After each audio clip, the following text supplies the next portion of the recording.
Salam sejahtera dan salam sukacita bagi kita semua. Saudara-saudara jemaat yang dikasihi Tuhan, sebelum kita mendengarkan firman Tuhan hari ini, mari kita satukan hati kita bersatu di dalam doa. Damai sejahtera Allah Bapa yang melampaui segala akal dan pikiran, itulah yang memelihara hatimu di dalam Kristus Yesus. Amin. Firman Tuhan hari ini tertulis di dalam Yesaya pasal 1 ayat 16 sampai 20. Demikianlah firman Tuhan. Basuhlah, bersihkanlah dirimu. Jauhkanlah perbuatan-perbuatanmu yang jahat dari depan mataku. Berhentilah berbuat jahat. Belajarlah berbuat baik. Usahakanlah keadilan. Kendalikanlah orang kejam. Belalah hak anak-anak yatim.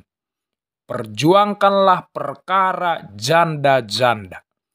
Marilah, baiklah kita berperkara, firman Tuhan. Sekalipun dosamu merah seperti kirmiji, akan menjadi putih seperti salju. Sekalipun berwarna merah seperti kain kesumba, akan menjadi putih seperti bulu domba. Jika kamu menurut dan mau mendengar, maka kamu akan memakan hasil baik dari negeri itu. Tetapi jika kamu melawan dan memberontak, maka kamu akan dimakan oleh pedang. Sungguh Tuhan yang mengucapkannya. Saudara-saudara yang terkasih di dalam nama Yesus Kristus, di ayat 10, Yesaya mengatakan bangsa Israel sebagai manusia Sodom dan manusia Gomora. Ini hendak menggambarkan betapa jahatnya dan buruknya kehidupan bangsa Israel saat itu. Mirip dengan kelakuan orang-orang Sodom dan Gomora yang pernah dihukum oleh Tuhan. Bangsa Israel melakukan ibadah-ibadah yang penuh dengan kemunafikan. Mereka datang ke bait Allah mempersembahkan korban bakaran, tetapi tidak disukai Allah. Mereka datang beribadah kepada Tuhan di bait Allah, tetapi Allah sama sekali tidak mau melihatnya. Mereka berdoa kepada Tuhan, tetapi Allah tidak pernah memalingkan mukanya kepada mereka. Kenapa Allah tidak mau menerima ibadah dan korban-korban yang mereka berikan? Pada ayat ke-15 berkata, sebab tanganmu penuh dengan darah. Mereka penuh dengan kejahatan dan ketidakadilan. Mereka memeras orang-orang yang lemah, memperkaya diri mereka sendiri dengan cara-cara yang curang dan korupsi. Setelah itu mereka datang beribadah dan memberikan perpuluhan dan korban dari hasil kejahatan mereka. Mereka pikir Allah akan menutup mata atas setiap kejahatan yang mereka lakukan. Ternyata Allah tidak bisa disuap. Allah tidak bisa dikelabui. Mata Allah dengan jelas melihat semua kejahatan mereka. Itu sebabnya Allah tidak suka semua ibadah dan korban bangsa Israel. Lalu apa yang Allah inginkan dari umatnya? Jawabannya adalah pertobatan. Basuhlah, bersihkanlah dirimu. Allah menginginkan agar mereka benar-benar membersihkan diri mereka dari segala kenajisan, kekotoran, dan kebusukan hati mereka selama ini. Sama seperti kita hari ini, Allah menginginkan agar kita membersihkan diri kita dari segala dosa-dosa kejahatan, dendam, iri hati, keangkuhan, dan kesombongan. Itu yang Allah inginkan dari umatnya. Allah juga menghendaki agar bangsa dan umatnya berhenti berbuat jahat dan belajar berbuat baik dengan mengusahakan keadilan. Tuhan menuntut perubahan hidup yang sangat radikal dari umatnya. Tidak setengah-setengah, tapi perubahan hidup yang seluruhnya. Yang berubah dan bertobat tidak hanya mulutnya, matanya, telinganya, tetapi sampai pada hati yang terlihat dari kelakuan hidup. Maka dengan demikianlah Tuhan menyediakan pengampunan bagi orang yang mau bertobat di hadapan Tuhan.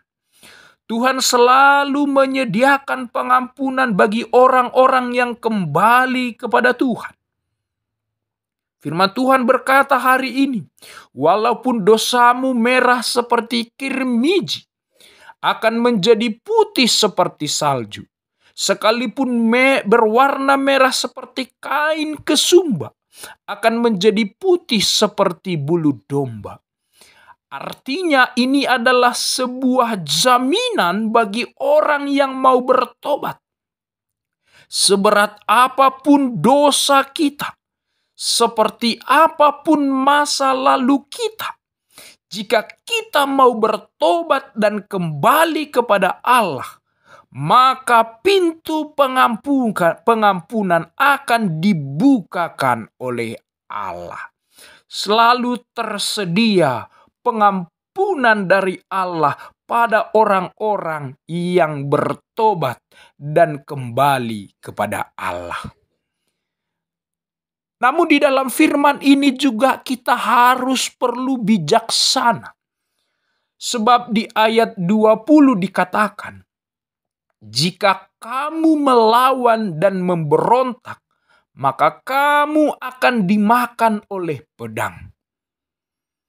Jangan sekali-sekali mempermainkan Allah.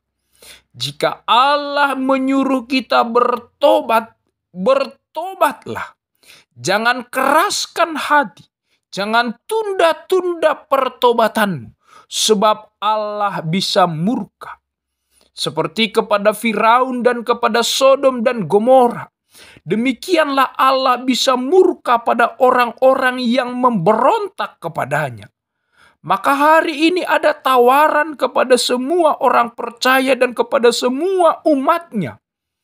Jangan kamu melawan, jangan kamu memberontak, jangan kamu keraskan hati kepada firman Tuhan. Tapi bertobat dan berbalik kepada Tuhan. Itulah jalan bagi kita untuk menerima pengampunan yang sesungguhnya dari Allah. Pengampunan, pertobatan bukan pertobatan setengah-setengah, tapi pertobatan hati yang nyata melalui perbuatan hidup kita. Ada satu cerita singkat seperti ini. Pada suatu hari, seorang pendeta berkhotbah dengan penuh semangat dan penuh dengan berapi-api di hadapan jemaatnya. Kata Bapak Pendeta ini di dalam khotbahnya, bertobatlah kamu sekalian, sebab kerajaan surga telah dekat. Bertobatlah kamu sekalian, Sebab jika tidak, maka api neraka akan siap menghancurkan seluruh tubuh. Bertobatlah kamu hari ini, sebab jika tidak, maka hukuman Tuhan akan menimpa kamu. Namun pada suatu hari, tibalah hari penghakiman. Semua jemaatnya itu mengantri ke pintu surga. Hanya pendetanya yang mengantri ke pintu neraka seorang diri. Kemudian karena penasaran, bertanyalah seorang jemaatnya kepada Bapak Pendeta ini. Bapak Pendeta, kenapa Bapak mengantri sendirian di pintu neraka ini? Bukankah selama ini Bapak sering berkhotbah tentang pertobatan? Bukankah selama ini Bapak sering mengingatkan kami untuk bertobat? Lalu kenapa Bapak mengantri di pintu neraka ini sendirian? Lalu jawab pendetanya, "Shh, jangan bilang-bilang. Itu Bapak Preses juga mau mengantri ke pintu neraka ini." Maka jemaatnya pun terdiam. Inti dari cerita ini adalah pertobatan bukan di mulut. Pertobatan bukan seberapa sering kita mengucapkan kata itu. Pertobatan bukan hanya dari luar. Tapi pertobatan adalah kesediaan hati, kerelaan hati untuk berubah kembali kepada Allah. Berubah datang kepada Allah yang kita nyatakan melalui seluruh tindakan dan kelakuan kita yang benar-benar mengikut Tuhan. Maka hari ini saudara-saudara jemaat dikasihi Tuhan, waktu masih ada. Kesempatan masih ada di tangan kita hari ini. Maka berhentilah berbuat jahat. Berhentilah berbuat curang. Berhentilah berbuat korupsi. Berhentilah hidup dengan munafik. Semua ini tidak dikehendaki dan tidak disukai oleh Allah.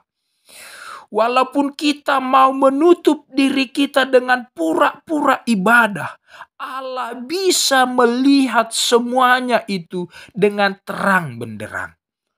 Allah mau jika hari ini kita bertobat. Kita memberikan pengampunan pada orang-orang yang menyakiti hati kita. Kita berdamai dengan orang-orang yang bersengketa dengan kita. Kita memberikan kasih sayang, pengampunan pada semua orang. Itulah yang Allah inginkan. Itulah yang Allah harapkan dari umatnya. Hati yang bertobat. Hati yang penuh dengan kasih. Hati yang penuh dengan iman percaya kepada Tuhan. Amin. Tuhan Yesus memberkati.